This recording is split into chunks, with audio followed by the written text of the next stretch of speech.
you're going to raise a monarch butterfly habitat in your yard, you need to have milkweeds for sure and nectar plants.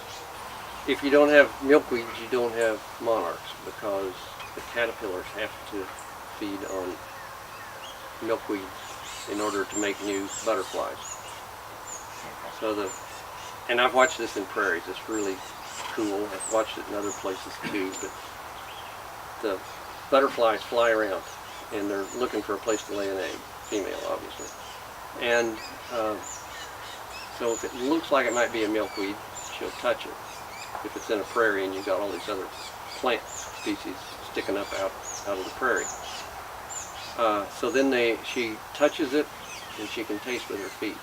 So if it's a milkweed, she's guessed right, and she lays an egg on the underneath side of the leaf. Just one egg wherever she lays an egg.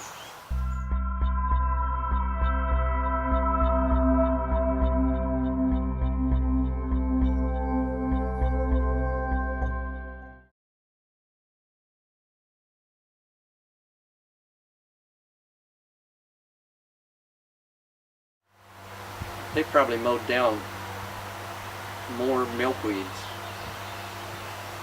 than in one day than got planted in people's yards in a year.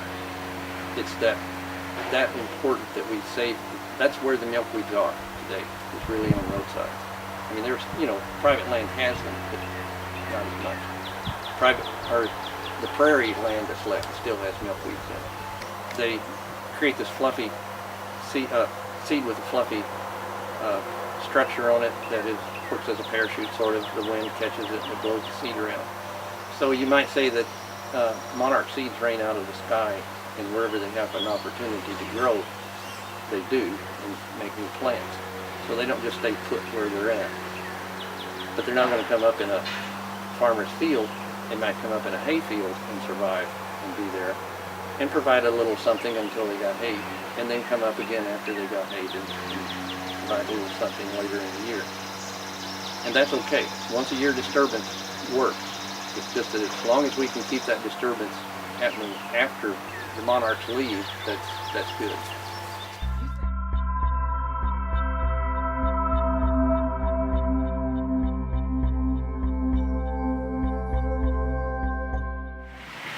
Well, if the monarch butterfly goes, that's just an icon. That's a poster child.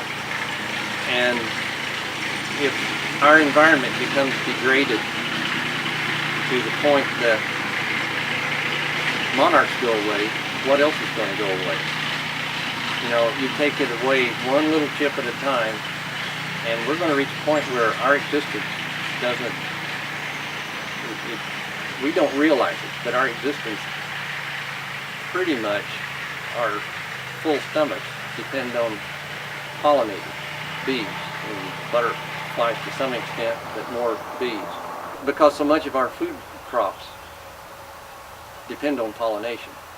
I mean, we could get by with soybeans have pretty flowers, and yeah, bees do pollinate soybeans, but they don't have to have bees to pollinate them.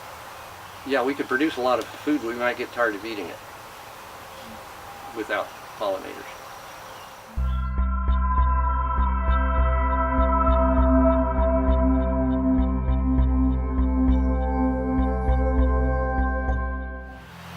It's not just one way, not just one avenue of educating, but somebody needs to be people need to be putting their heads together and figuring out how to do it, because this is a tremendously valuable resource, and it will go away if we mow it, because you mow an area 3 times during the summer and you begin to decimate the species that are there, and it becomes in favor of fescue, in this case, the cool season grasses that are present.